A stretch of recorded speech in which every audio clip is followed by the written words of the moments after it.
또 열성적인 관심을 보였지만 그러나 그로 인해서 재림 문제에 잘못된 생각을 가졌습니다. 그래서 많은 성도들 중에서 성령의 지시를 받았다. 무슨 지시? 주의 날이 언제 온다는 것을 나는 받았다. 이런 소리를 하는 많은 사람들이 있기 때문에 그 교회 안에서 이단들이 생겼습니다. 외부에서 이단들이 온 것이 아니고 내부에서 이단들이 생겼습니다. 그런데 그 이단이 된 것이 무엇 때문에 그러느냐? 재림 문제 때문에 그랬습니다. 재림 문제 때문에 교회가 발칵발칵 몇 번 뒤집혔고 이때마다 디모데와 그리고 이 바울 사도가 그 먼 곳에 가서 이 사람들 잘 가르쳤고 이제 조용히 될 것 같으면 또 다른 곳으로 떠났는데 떠난 후에 또 안에서 이단들이 일어나가지고 교회가 심각한 문제가 일어났습니다. 그래서 바울은 그들에게 대답을 하면서 거짓 속임수에 속지 말 것을 당부하고, 그러니까 이단들은 다 거짓들의 속임수를 가지고 너희들을 속이니까 그 사람들에게 속지 말고 진리를 사랑하지 않는 자는 유혹에 빠져서 거짓 교훈을 따르게 되고 결국에는 하나님께로부터 심판을 받지 못하니까 너희는 거짓 교훈에 빠지지 말아라, 이렇게 말씀을 합니다. 그러면서 본문 말씀을 보게 되면 데살로니가 교회 교인들을 구원하게 하신 것과 그들로 하여금 예수님의 부활의 영광에 참여할 수 있게 하신 것을 감사드리고 있습니다. 그런데 본문에는 그와 관련하여 하나님의 구원 사역에 대한 진리가 내포되어 있는 것을 알 수 있습니다. 본문에서 하나님께서는 데살로니가 교회의 성도들을 택하신 사실에 대하여 감사드립니다. 데살로니가 교회의 교인들을 하나님께서 먼저 택하셔서 구원하셨다. 그래서 바울 사도는 이것을 감사 조건으로 삼습니다. 또 그들로 하여금 진리를 믿게 하고 진리는 예수 그리스도를 말합니다. 그로 인해 구원을 얻게 하셨으며 예수 믿으면 구원받지요. 성령의 사역을 통해 거룩하게 만드신 하나님의 은혜를 찬양합니다. 성령의 사역을 통해서 하나님을 믿는 구원받은 사람은 그 일을 통하여 거룩하게 계속 성화되어 간다는 사실을 보여주고 있습니다. 오늘 기독교인들 중에는 아직도 내가 하나님을 선택해서 믿음을 갖게 되었다고 생각하는 사람들이 있습니다. 내가 하나님을 선택했기 때문에 내가 하나님 은혜에 구원받았고 내가 천국에 들어간다. 내가 하나님을 선택했기 때문에. 그런데 성경은 그렇게 말하지 않습니다. 하나님께서 우리를 이유도 없이 어떠한 조건도 없이 무조건적으로 선택하셔서 우리를 구원하셨기 때문에 믿음을 가졌고 그 믿음을 통하여 우리가 천국에 들어가는 것이고 그 믿음을 통하여 하나님을 기쁘시게 하며 살 수 있다. 성경은 그렇게 말합니다. 그러니까 우리는 이것이 이것 같고 저것이 저것 같을지라도 더 성경을 듣고 더 많이 읽어봐서 우리는 거짓된 것과 참된 것을 말씀을 통하여 분별할 수 있어야 합니다. 그래서 우리는 거짓된 것에 속하지 말고 진리 안에 갈 수 있기를 주의 이름으로 간절히 축원합니다. 첫째로 주께서 선택해 주심을 감사했습니다. 바울 사도는 처음부터 택하심에 감사했습니다. 이 말씀은 바울 사도가 데살로니가 교회에 복음을 전하기 이전, 즉 태초로부터 하나님은 데살로니가 교인들을 선택하셨다고 말합니다. 이는 다시 말하면 주님은 인간들이 타락을 하고 창조 사역에 실망한 나머지 구원 계획을 세우셨다는 것이 아니라 이미 창조 사역이 시작되기 이전에 구원 사역이 우리 하나님께서 만들어 놓은 것이다. 선택한 것이다. 그렇게 말씀합니다. 그러니까 바울은 굉장한 사람이 된 것 같았지만 그러나 사람들이 볼 때는 그러나 그렇게 되었지만은 그러나 바울 스스로는 내가 하나님의 도구로 쓰임받고 있다는 이 사실 하나만으로 감사합니다. 나는 지금 하나님의 도구로 살아가고 나는 하나님께 쓰임받고 있다. 이거 하나 가지고 감사의 조건으로 내걸고 있습니다. 우리는 이렇게 되면 왜 나만 혼자 일해야 되냐? 너도 나도 다 같이 해야지. 왜 나 혼자만 보고 일을 하느냐? 나 일 평생 동안 죽겠다. 이제 그만하고 금동로로 타다가 천국 가야지. 이렇게 생각하면 안 됩니다. 물론 다 개인적으로 굉장한 일들을 많이 했지만 그럼에도 불구하고 하나님께서 써주시지 않는다면 아무것도 아닐 텐데 바울 사도를 쓰시는 것처럼 우리를 하나님께서 써주시는 것, 이것이 얼마나 감사한 일인지 모릅니다. 창세전에 기록한 추의 사역이 우리 성도들에 의해서 수행된다는 사실은 아주 기쁜 일입니다. 하나님께서 창조 사역 전에 계획하신 구원 사역을 우리 성도들이 참여해서 그 일을 이루어가고 있다는 사실은 우리 하나님께 우리가 감사할 조건이라는 겁니다. 우리가 나쁜 일에 사용되는 것이 아니고 하나님의 선하신 일, 거룩한 일, 그 일에 우리가 사용되고 있으니 우리는 참으로 복된 사람이다라는 것을 알아야 합니다. 택하시되 사역자로 택하심을 감사했습니다. 이 태초에 행하신 하나님의 선택 행위는 이제 바울에 의해서 현재의 부르심으로 바뀌었습니다. 그러니까 아무리 하나님께서 우리를 선택하셨다 할지라도 우리에게 찾아와서 너희는 성경을 보면 이렇게 하나님께서 창세전부터 너희를 선택하셨다는 것이 성경에 기록되어 있는데 너희는 아직도 모른다는 말이냐? 가르쳐주는 사람이 없는데 내가 가르쳐 줄 테니까 너희들 바로 알아라. 너희는 창세전부터 하나님께로부터 선택받았고 구원을 위해서 선택받은 너희 중에서 하나님께서 또한 사역자로 선택하셨다. 그러니 구원시켜주신 것도 감사한데 사역자로 선택을 또 해주셨으니 얼마나 감사한 일이냐. 그러니까 하나님께 감사해라. 지금 그렇게 말씀하고 있는 것입니다. 구원의 복된 소식을 전하는 데살로니가 교인들을 향한 하나님의 초대가 바울에 의해서 알려졌습니다. 데살로니가 교인들은 바울 사도를 알지 못하였다면 자신들을 택하시고 구원하신 하나님의 은혜를 깨닫지 못했을 것입니다. 그런데 바울 사도가 거기까지 들어가서 이 놀라운 진리를 가르쳐 주니까 창세전에 계획하신 일이 이제 지금 부르신 일이 됐다는 거예요. 지금 부르신. 창세전에 계획은 세웠지만은 하나님이 그런데 지금 우리를 불러서 우리를 구원하고 그럼 당연하지 않습니까?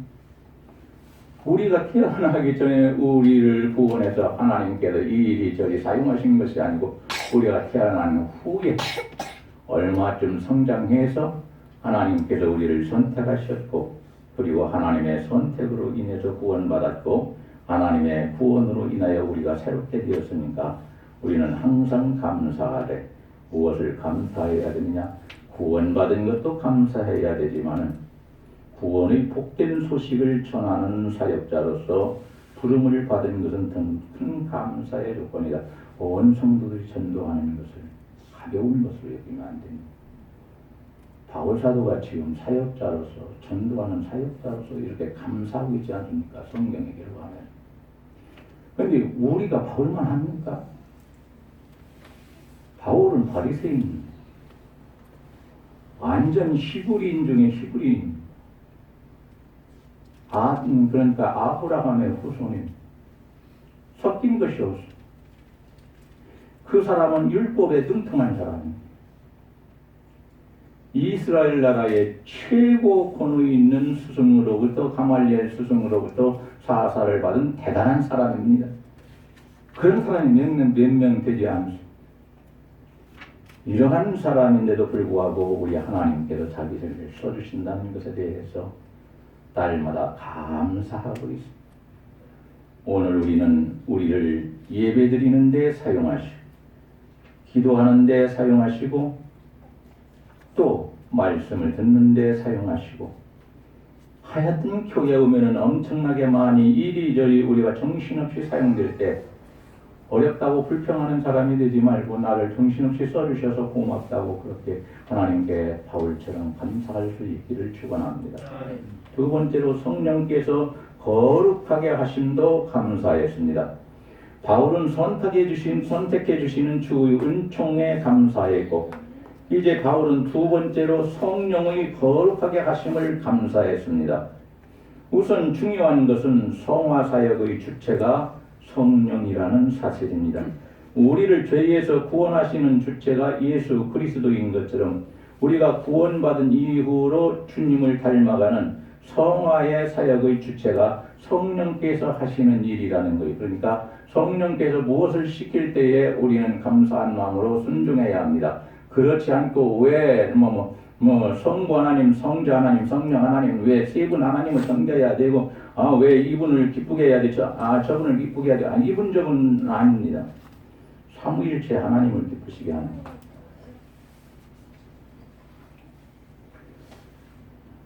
우리는 아버지 되시는 하나님께서 거룩하시기 때문에 우리도 거룩하라고 말씀하셨습니다. 구약의 모든 율례는 이스라엘의 성결한 삶이 목적이었습니다. 우리 그리스도인이 성결된 삶을 살아야 하는 것은 이와 같은 이치에 따라서입니다. 그러나 문제는 이런 거룩하고 성결된 삶은 우리 성도 개개인의 노력만 갖고는 불가능하다는 사실입니다. 성령께서 우리에게 양자의 영을 허락하시고 하나님의 자녀됨을 확증하게 하시고 또 성도들을 주 앞으로 인도하실 때만이 성도는 성결한 삶을 살 수 있다고 로마서 8장에서 말씀합니다. 성결케 하시는 성령의 사역에 대해서는 베드로전서 1장 22절에서도 아주 잘 나타납니다. 한편 이 성결이란 지정의가 결합된 인격의 총체적인 변화를 말합니다. 이 성결이라고 말할 때 그냥 일반적인 성결을 말하는 것이 아니고 지정의가 결합된 우리 인격의 총체적인 것, 우리 인격의 변화를 말합니다. 겉으로 드러나는 그런 모습의 변화가 아니고 예수 믿고 구원받아 성령의 인도하심을 따라 사는 사람은 어떻게 살아가느냐? 그 사람의 인격이 변화를 받게 됩니다. 그 사람의 인격이 예수 그리스도를 닮아서 변화되는 것. 그러니까 우리는 어떻게 해야 되느냐? 예수 믿고 구원받았으면 성령의 인도하심을 따라서 우리의 인격이 변화받아 하나님을 기쁘시게 할 줄 아는 사람이 되어야 합니다. 성경은 성화의 대표적인 인물로 야곱을 들고 있습니다.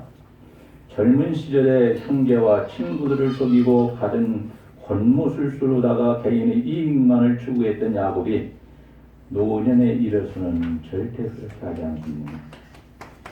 요셉에 의해서 애굽으로 초청받아간 이 노년에 야곱은 모든 장래에 대한 자기의 생명까지도 다 우리 하나님께 맡깁니다.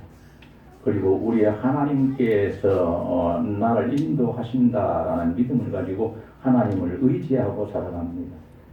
그리고 야곱은 완전히 옛날보다 변화된 사람이 되었습니다.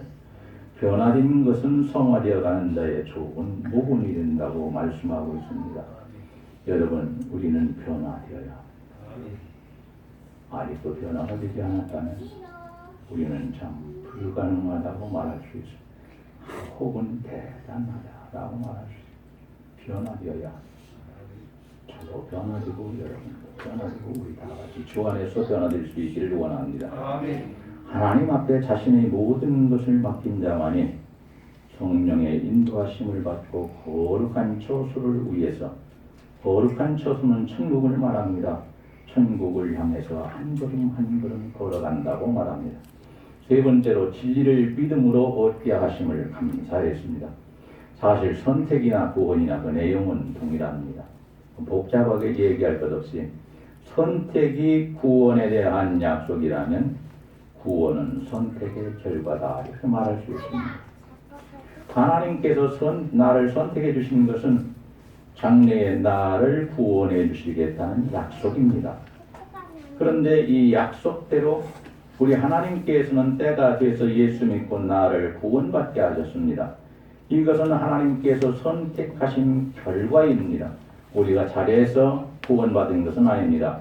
바울은 본문에서 세 번째로 데살로니가 교인들이 진리를 얻고 구원 얻는 것에 대해서 감사드리고 있습니다. 여기서 알아야 할 사실은 구원은 진리를 믿음으로서만 가능하다는 것입니다. 구원은 어떻게 받습니까? 믿음으로. 그렇죠. 믿음으로 구원받습니다. 예수를 믿음으로 구원받습니다. 뭐 도덕적이고 윤리적으로 어떻게 변화받아야 구원받는다? 아니, 그건 세상 철학이 말하는 겁니다. 그 사람은 철학자입니다.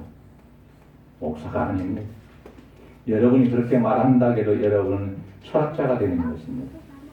그 좋은 철학자 같으면 괜찮은데 안 좋은 철학자가 되는 것입니다. 그러니까 우리는 예수 그리스도를 믿음으로 구원받는다는 것을 알았다면은 구원 얻는 것에 대해서 하나님께 감사할 수 있어야 한다고 합니다. 하나님, 나를 구원하셨으니 감사합니다.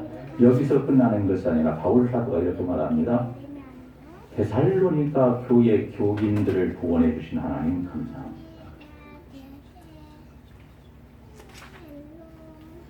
저는 주일날이면 거의 밤새우고 옵니다. 예전에는 원고도 보고 성경도 보고 책도 보고 기도도 하고 새벽 밤을 그렇게 세웠는데 지금은 기도 몇 번 하면 아침 되더라고요. 배고파서 6시만 되면 밥 달라고. 6시에 밥 달라고 좀 이런 겁니까? 벌써요? 배고플 때 먹어야지 밥은. 많이 먹지도 못하는데.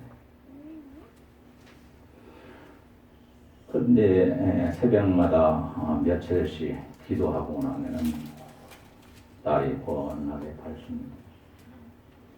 기도하는 것을 지금 자랑하려고 그러는 것이 아니고 우리는 하나님 앞에 그렇게 기도할 수밖에 없는 사람입니다.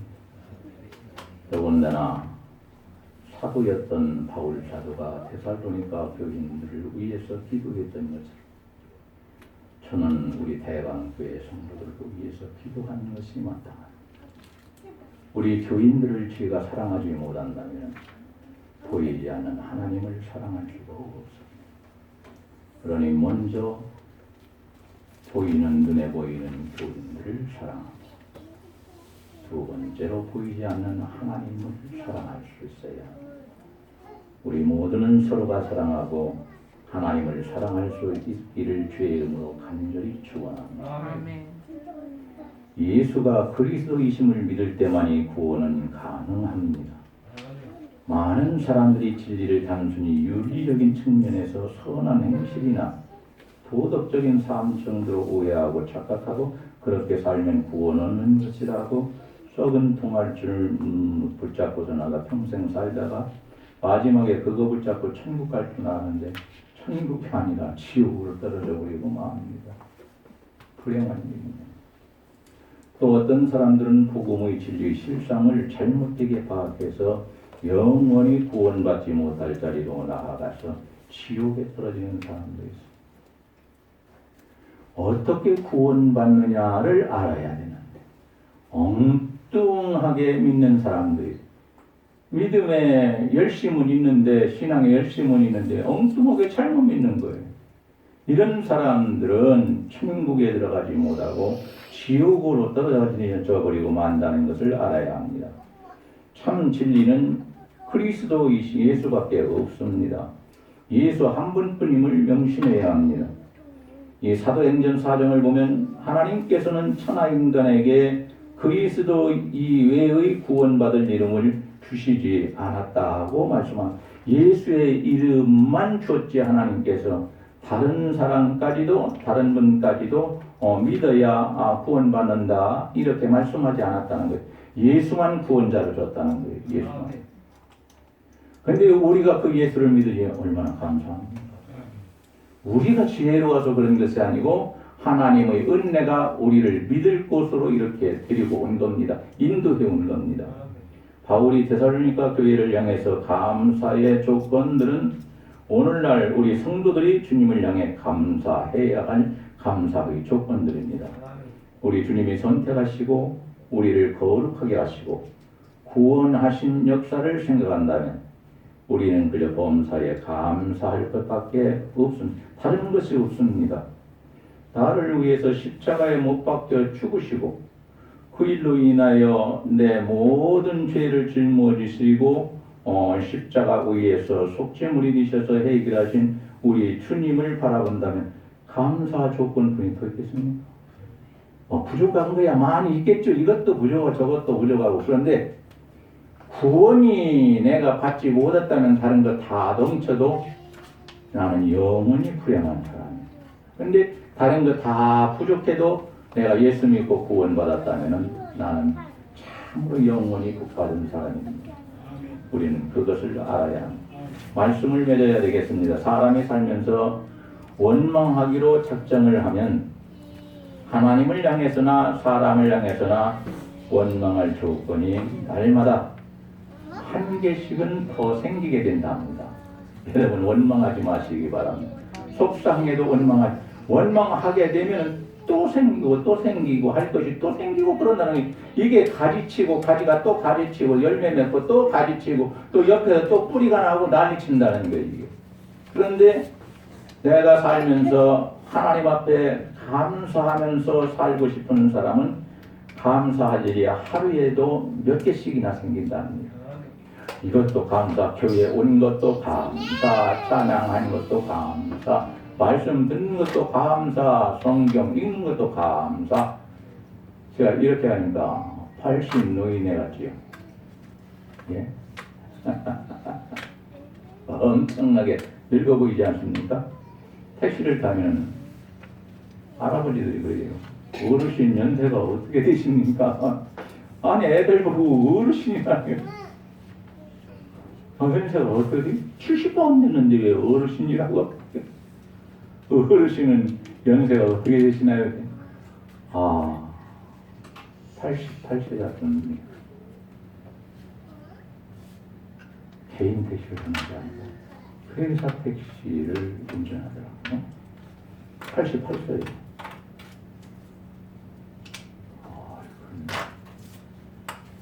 저 같은 사람은 88세이면 벌써 천국까지 완전 택시 가지고 봉사할 시간이 있을지 모르겠습니다. 본문을 보니까 성령께서 진리를 믿게 하신 것을 감사하고 주께서 하나님의 자녀로 삼아주셔서 감사하고 진리를 믿음으로 구원하심을 감사하고 우리는 사방을 둘러보고 감사하는 자가 되자. 하나님은 그렇게 말씀하십니까? 감사하는 자에게 주시는 귀한 축복 하나님께로부터 넘치게 받을 수 있기를 주님의 이름으로 간절히 축원합니다. 하나님 감사합니다. 바울 사도는 데살로니가 교회 교인들을 구원시켜 주시고 성화시켜 주시고 성결케 해 주시고 귀하게 써주신 것을 진심으로 감사드렸습니다. 자신이 목회하는 교회의 성도들을 하나님께서 구원해 주신 것에 대해서 감격하면서 눈물을 흘리며 감사하는 바울 사도의 모습을 바라볼 때에 오늘 우리는 너무나도 부족하고 연약합니다. 하나님, 저희들도 바울 사도와 같이 눈물을 흘리며 진실되게 하나님을 사랑하고 교회를 사랑하고 양들을 사랑할 수 있는 귀한 은총을 허락하여 주옵소서. 돌아가는 발걸음을 하나님께 의탁하옵니다. 귀한 성도들에게 원기를 회복하여 주시고 체력과 능력을 더하여 주시어서 집에 갈 때 편안한 마음을 가지고 돌아갈 수 있도록 도와주시고 힘과 능력과 권세와 능력을 주시어서 내일부터 각자가 일터에 나가서 일할 때에 예수의 이름으로 승리할 수 있도록 도와주시옵소서. 하나님 감사합니다. 하나님께서 친히 저희들과 함께하여 주시며 저희들을 붙잡아 주시며 사랑하여 주옵소서. 우리 또한 하나님을 사랑하고 양들을 사랑하며 서로가 사랑하며 살아갈 수 있도록 우리 하나님 축복하여 주시옵소서. 예수님의 이름으로 기도하옵나이다. 아멘. 이제는 우리를 구원하신 예수 그리스도의 은혜와 아버지 하나님의 무한하신 사랑하심과 성령님의 감화 감동하심과 의로 인도하시며 충만케 하시니 오늘 주님 몸된 교회에 올라와 예배드리는 하나님의 귀한 자녀들 위에와 그 가정들과 직장과 사업장과 모든 범사 위에와 우리 교회에 속한 모든 권속들 위에 이제로부터 영원 무궁토록 함께 계실지어다. 아멘.